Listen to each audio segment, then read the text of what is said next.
Vamos falar agora sobre puberdade tardia. A critério de conceito. O que é a puberdade? É aquele período de transição entre a infância e a vida adulta, onde a gente consegue ter o início das mudanças físicas, biológicas, psicológicas, que ocorre para a maturidade sexual. Ao critério de conceito também a adolescência é uma fase desse indivíduo, que vai estar dentro dessa puberdade. Segundo a Organização Mundial de Saúde, a gente considera adolescente dos 10 aos 19 anos. Sobre a puberdade tardia. A puberdade tardia, nesse momento a gente vai focar na puberdade tardia feminina. Quais são as características que devem ser consideradas para falar que a menina está com uma puberdade tardia? Então, a ausência de broto mamário até os 13 anos de idade. Então, essa adolescente não apresenta nenhuma característica sexual secundária, que é a presença do broto ou de pelos.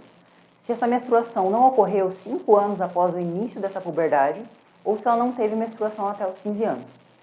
Precisa ser considerado aquelas pacientes que não apresentam nenhum caractere sexual secundário, que é a presença do broto ou a presença de pelos, e elas não menstruaram. Então, precisa ser outras causas afastadas.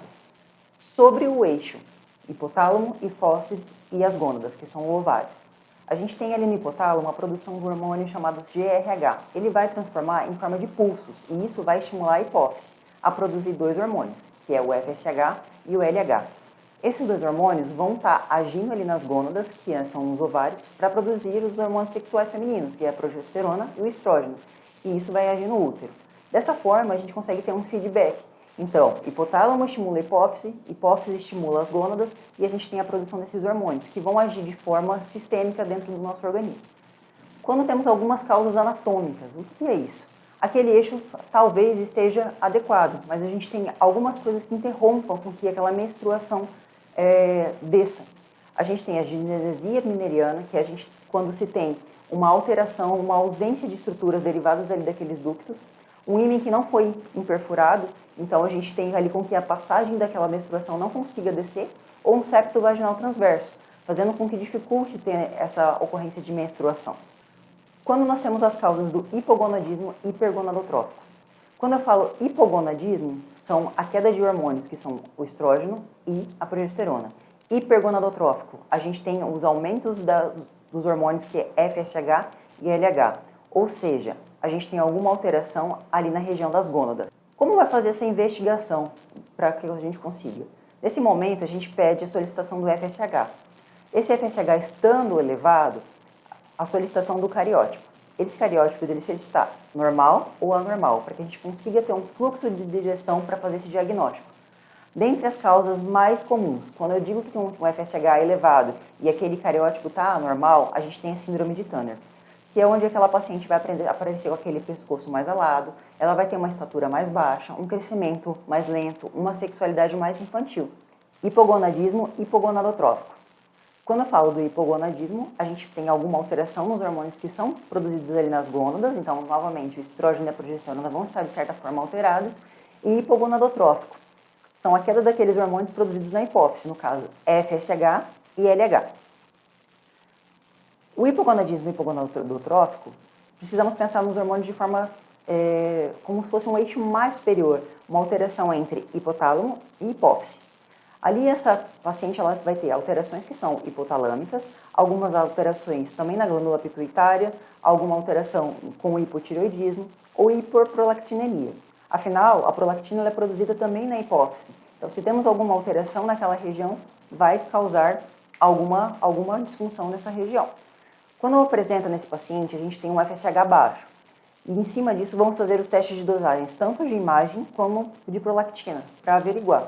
No caso, se a gente tem uma prolactina que vai estar normal, vai ser considerado um atraso constitucional. Se está normal, precisa ser investigado alguma alteração na glândula pituitária, na hipófise. E se eu tenho uma prolactina elevada, a gente considera como um caso de hiperprolactinemia. Como é feito esse diagnóstico com essa paciente? Inicialmente, com essa queixa, é uma anamnese muito bem elaborada.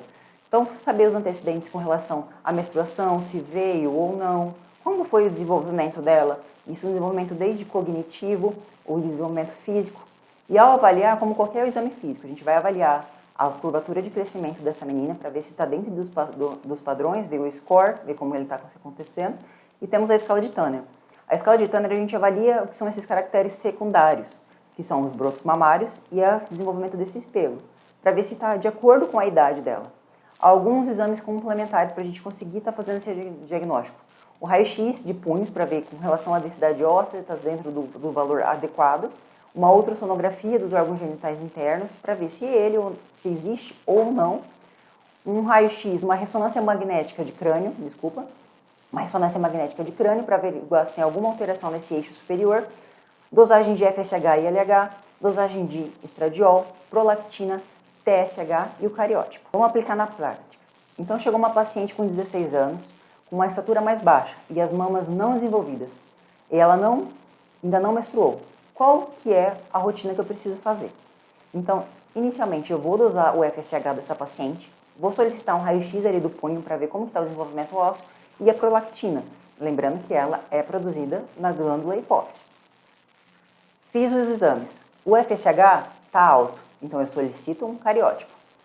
Fiz os exames, FSH está dentro do ok, então quer dizer que aquela gônada está ativada. Se acaso aquela prolactina dela estiver elevada, a gente precisa suspeitar de outra situação também, fazer a solicitação de TSH. Afinal, o TSH também é produzido na hipófise e pode ser que tenha algo alterado. Agora, outra situação. A paciente veio com 16 anos, com caracteres sexuais e ainda não menstruou. E ela apresenta, vou fazer então uma anamnese muito bem feita e vou investigar a história clínica dessa paciente. E ela fala para mim que ela apresenta uma dor cíclica. O que é possível eu pensar? Afinal, tem alguma coisa que vai estar interrompendo com que desça aquela menstruação, uma condição anatômica que altere. Então, eu solicito alguns exames e faço... voltando aqui. Vamos aplicar na prática clínica aquilo que foi falado. Chegou uma paciente para você com 16 anos, está baixinha, as mamas não foram desenvolvidas e ela ainda não menstruou. Qual que é o próximo passo a ser feito? Além de uma anamnese bem feita, para a gente descobrir até os antecedentes familiares, como que foi, a gente faz a solicitação de FSH, raio-x do punho e prolactina. Esse FSH, se acaso ele vem alto, eu faço a solicitação agora do cariótipo. Se acaso esse FSH veio dentro dos padrões normais, quer dizer que as gônadas delas são ativadas. Faça um raio-x para ver se está dentro do desenvolvimento ósseo e a prolactina. Se acaso essa prolactina der alguma alteração, ela der alta, a gente solicita a partir de agora o TSH. Afinal, pode ter alguma alteração tireoidiana, ela pode ter algum hipotireoidismo, que vai fazer com que esse desenvolvimento dela esteja mais lentificado. Então, a gente parte por esse ramo de investigação. Agora chega uma paciente para você, 16 anos, com caracteres sexuais, mas ainda ela não menstruou. O que eu vou observar? Se ela relatar durante a sua anamnese, na história clínica, que ela apresenta uma dor cíclica, pode ser que a gente tenha alguma alteração anatômica, com que impeça com que aquele fluxo menstrual desça. A primeira suspeita a se pensar é uma possível alteração no quadro de ímã imperfurado. Agora, a amenorreia. A amenorreia, de forma simples, é a ausência de menstruação. Ela pode ser classificada de duas formas, primária e secundária. A primária é quando a menina não teve a menarca, é a primeira vez, ela nunca teve. Então, a gente tem a falha da menarca, isso é, a ausência dessa menstruação espontânea. Aos 13 anos, não teve, ou sem caracteres sexuais visíveis, ou aos 15 com os caracteres. Então, a gente tem uma amenorreia primária.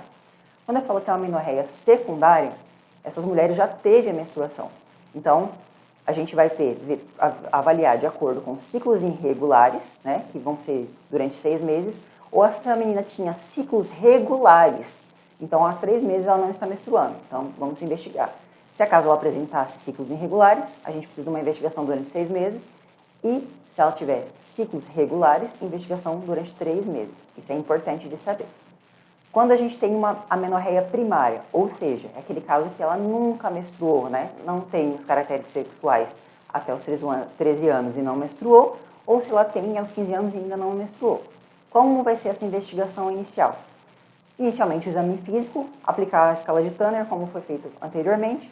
Vamos solicitar uma ultrassonografia, para que se seja visualizado, dentro de uma ultrassonografia da região pélvica, se ela tem os órgãos internos, ovário, útero, o FSH e o cariótipo. Então, solicitei. Essa menina chegou para a gente com amenorreia primária, nunca menstruou. Solicito o quê? Inicialmente, a ultrassonografia. Ela tem útero? Ok. Vamos agora para a investigação laboratorial. O FSH dela está baixo. O que eu vou considerar? Causas como hipogonadismo e hipogonadotrófico. Ou seja, a gente tem uma queda de FSH. Se esse FSH está normal, são causas com alguma coisa que está obstruindo aquele fluxo. Ou seja, a gente pode pensar no rim perfurado, alguma outra coisa, a variação anatômica com que altere com que aquele fluxo desça de forma adequada. Se esse FSH estiver elevado, lembrar que ele é produzido na hipófise, a gente pode pensar em alguma insuficiência ovariana, alguma digenesia gonadal. Não errei essa. Vou voltar. Chegou a paciente em um caso de amenorreia primária. Qual é a investigação inicial? A gente vai realizar aquele exame físico, né? Fazer com as escalas de Turner, avaliar broto mamário, avaliar a distribuição do desenvolvimento desse pelo, realizar uma anamnese bem feita e detalhada em cima do como foi o desenvolvimento físico, psicológico dessa menina, solicitar uma ultrassonografia. Qual que é a função da ultrassonografia nesse momento? Para a gente conseguir visualizar se ela tem os órgãos internos, se tem útero, o ovário, o FSH e o cariótipo. Então chegou essa menina, qual a minha abordagem inicial? Vou solicitar essa ultrassom. Tem útero? Não tem? Se acaso ela tem útero, eu vou agora avaliar de acordo com esse FSH. Se eu tenho um FSH baixo, eu vou considerar a causa dessa amenorreia como um hipogonadismo hipogonadotrófico. Mesmo tendo útero, se o FSH dela está normal, a gente vai considerar alguma obstrução ali no trato, alguma coisa que está impedindo com que aquele fluxo de menstruação desça. Se acaso esse FSH esteja elevado, uma insuficiência ovariana, disenesia gonodal.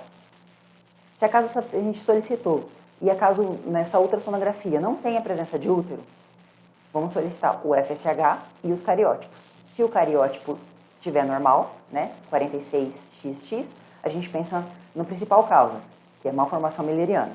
Se acaso a gente tem um cariótipo normal, um FSH normal e um cariótipo 46XY, a gente pensa numa instabilidade androgênica.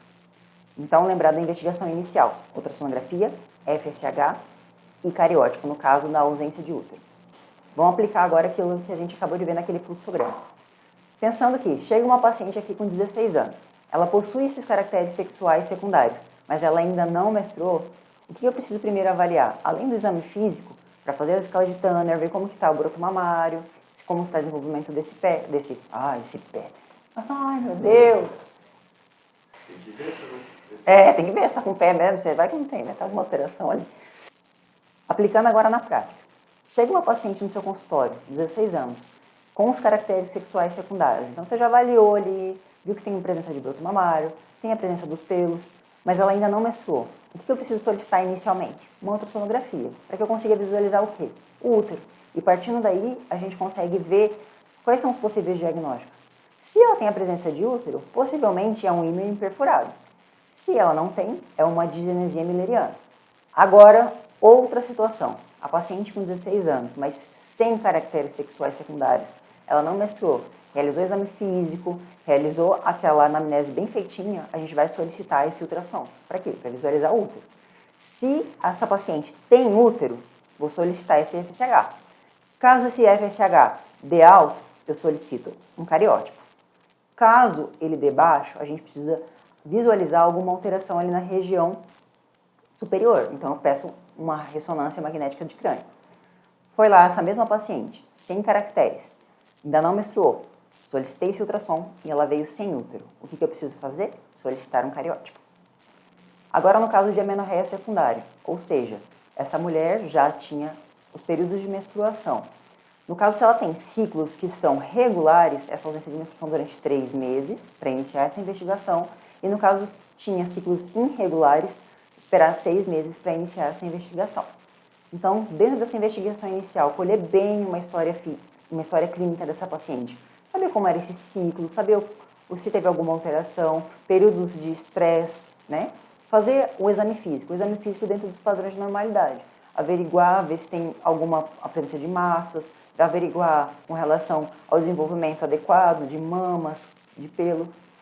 Quais são as partes laboratoriais, o que eu vou solicitar? Inicialmente o beta-HCG, independente da situação. É uma freira, É uma mulher que está dizendo que nunca, é aquela adolescente que vem com a mãe e está com vergonha, beta-HCG, sempre.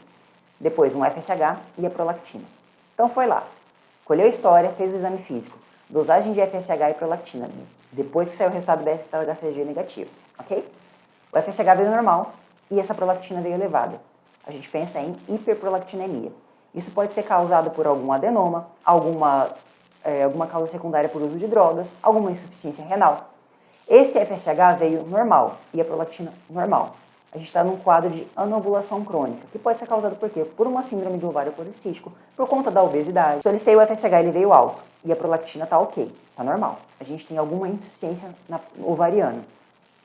Pode ser uma insuficiência ovariana prematura ou até mesmo uma menopausa. Esse FSH veio baixo e a prolactina veio normal. A gente tem uma disfunção hipotalâmica. Então são coisas superiores, né? Então a gente pode ser a presença de algum tumor, é o sinal para se estar averiguando. No caso, fiz a dosagem de FSH, fiz a prolactina, a gente precisa pensar também em defeitos estruturais. Alguma coisa que está destruindo aquele endométrio, fazendo com que tenha a ausência dessa menstruação. Então, a amenorreia secundária. A gente tem, chegou uma paciente, estou há 3 meses sem menstruar, menstruava normalmente. O que eu preciso solicitar? Independente de qualquer coisa, beta-HCG. Solicitei beta-HCG, se veio positivo, dá parabéns para a mamãe que está grávida, vamos seguir com pré-natal. Veio negativo, o que eu vou solicitar? Uma prolactina e um TSH, avaliar as funções tireoidianas também. Se acaso veio tudo ok, a gente vai dosar essa prolactina. Errei. Vou voltar no começo daqui. No caso de uma amenorreia secundária. Então, chegou aquela paciente para você. Eu menstruava normalmente e faz 3 meses. Ou, se acaso, eu tenho ciclos irregulares e há 6 meses estou com ausência de menstruação. Então, vamos iniciar essa investigação. De qualquer forma, beta-HCG sempre, sempre. Solicitei beta-HCG, deu positivo? Parabéns, mamãe, vamos iniciar o pré-natal. É outra conduta. Deu negativo? A gente solicita prolactina e TSH também, avaliar as funções tireoidianas. Se acaso deles der tudo ok, a gente vai solicitar uma segunda parte, a progesterona. Se acaso nessa progesterona a gente vê alguma alteração, pode-se pensar também em síndrome de ovário policístico.